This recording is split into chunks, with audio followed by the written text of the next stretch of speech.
तर तिथे जिथे शब्द संपले समजावं तिथेच प्रभू आहे. दृष्टांत कळला का? प्रॅक्टिकल दृष्टांत आहे, पण असा मार्मिक आहे की तुम्हाला बरोबर समजलं पाहिजे. काय म्हटलं मी? आहे का कुठे? पुणे आहे? अख्ख्या पुण्यात कुठे बोर्ड नाही. कोथरूड आहे, पौड आहे, बुधवार पेठ आहे, शुक्रवार पेठ आहे, शनिवार पेठ आहे, सदाशिव पेठ आहे. आहे ना सगळ्या पेठी? हा, सगळ्या पेठ्या आहेत तिथे. हे तुम्ही अगदी जर काढलं ना, अगदी चांदणी चौकापासून ते पार अगदी हडपसर पर्यंत सगळ्या पेठा इथे आहेत.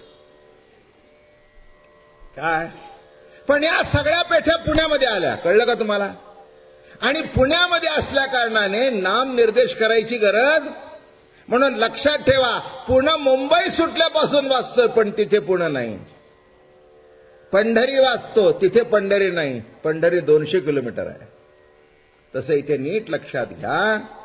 म्हणून त्या म्हणतात एक म्हणती सांडा शब्द ज्ञान.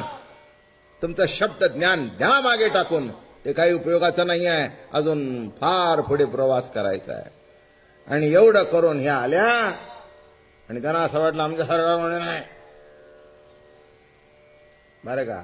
एवढं वाटल्याबरोबर देव मोठा खोडसळ आहे. देवाला तुमच्याशी रास काढायचंय, त्याच्यामध्ये यत्किंचित सुद्धा सूक्ष्म सुद्धा एक लक्षात ठेवा, केस हा खड्यासारखा नसतो पण तोंडात येऊ नये. नाही काय कळलं? नाही नीट कळलं ना? खडा आला तर दाताला त्रास होतो. केस जर तुमच्या दाताखाली आला तर काही त्रास होईल का? पण तो केसच तो बाजूलाच काढा. काय? हा, तसं यत्किंचित केसा इतका सुद्धा सूक्ष्मपणाचा भेद नसावा, सूक्ष्म अहंकार सुद्धा नसावा, थोडा सुद्धा. तुम्हाला माहिती आहे जेवणामध्ये एक दाणा जर मीठ जास्ती झालं तरी आपल्याला खपत नाही. आपली बायको तोंडाळ असते म्हणून आपण बोलत नाही.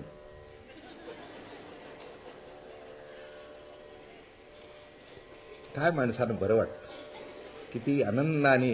आणि असं म्हणलं की पुरुष मंडळी इतके आनंदाने हसत असतात. बिचारे कुठेतरी माझ्या समोर हसतायत, हसू द्या की त्यांना. मी आतमध्ये बसलो होतो, एक माणूस माझं दर्शन घेतलं, म्हणला फार बरं वाटतं. आता आम्ही भाबडेपणाने विचारलं, म्हटलं माझ्या प्रवचनातलं तुम्हाला काय बरं वाटतं? म्हणला तसं बरं बिरं काय वाटतं अजून मला कळलं नाही, पण घरी हसायची सोय नाही.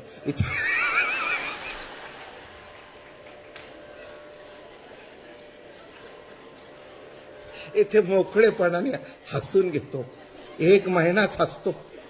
पुढची परिस्थिती बघायला तुम्ही आलात तर दिसेल काय आहे, हसायची सुद्धा पंचायत. अवघड आहे, अवघड आहे. अशीच परिस्थिती असते हो, मोठा अवघड आहे. हसला जरी तुम्ही तरी माझ्या घरातली अरे हसायला काय झालं, बरं आहे ना, हसा आणि लठ्ठवा. आचार्य अत्रीने घोषवाक्य दिलं महाराज, हसा आणि अरे कुठे बिघडलं असलं तर नाही का. एक लक्षात घ्या, हसण्यासारखं असणं ना त्याने तब्येती सुधारतात जरा. बसा असलं म्हणून ते आता कुठेतरी सुरू झाले. अहो ते आमच्या मागे तर 25-30. मला काही कळायला वाटतंय हसतायत का रडतायत, नेमकं काय करतायत.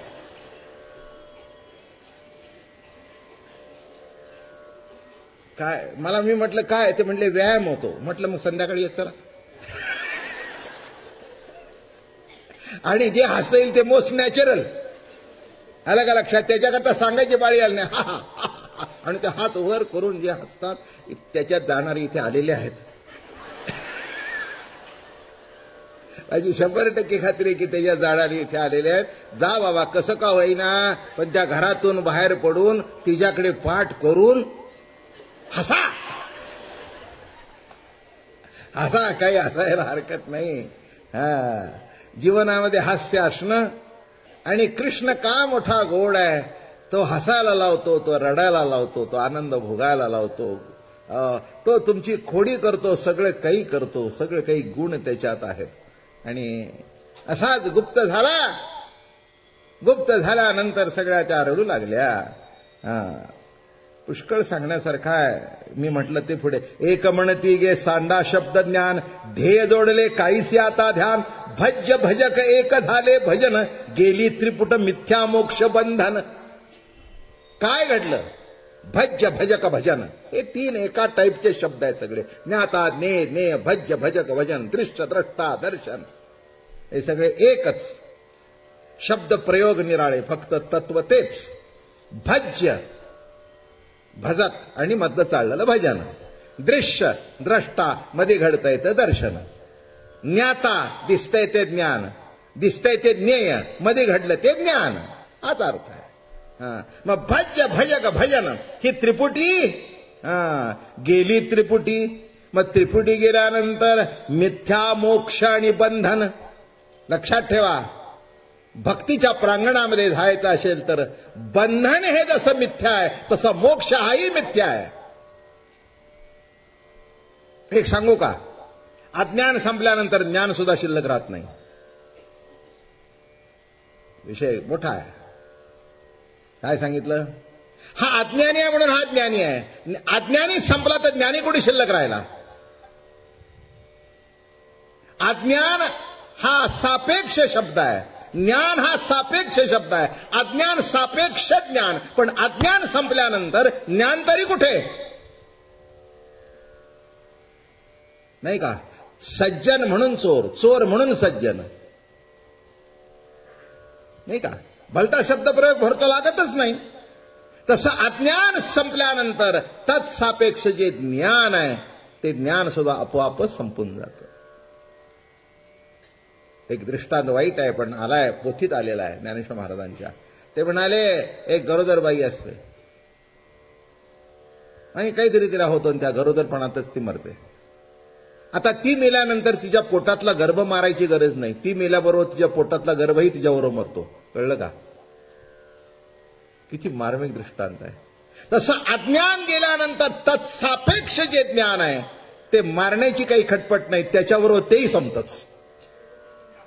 आई गेल्याबरोबर जसं पोटातलं मूल सुद्धा संपलं, त्या मुलाला मारण्याची निराळी प्रक्रिया करण्याचं कारण का?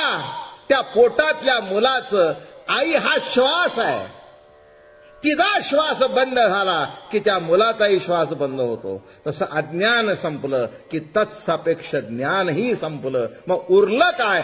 दृंग मात्र द्रष्टा. उरलं काय? सत्ता मात्र ज्ञान. ज्ञान पण ते अज्ञान सापेक्ष नव्हे, ज्ञान पण ते गुणमय नव्हे, ज्ञान पण ते वृत्ती नव्हे, तर ते ज्ञान कोणचं? सत्ता मात्र ज्ञान. पण एक अज्ञान संपल्यानंतर, म्हणून बंद संपल्यानंतर मोक्ष. म्हणून बंदही नको मोक्षही नको, नाही का? बंद संपल्यानंतर मुळीच मुख्य नाही बद्धता, ते तकैची आणलेली मुक्तता. काय सांगतायत? आता इथे चांगली माणसं माझ्यासमोर बसलेली आहेत. एकाला मी आपल्या या कोणाकडे तरी हात केला आणि म्हटलं, काय कसं काय, केव्हा सुटला? केव्हा सुटला आपण?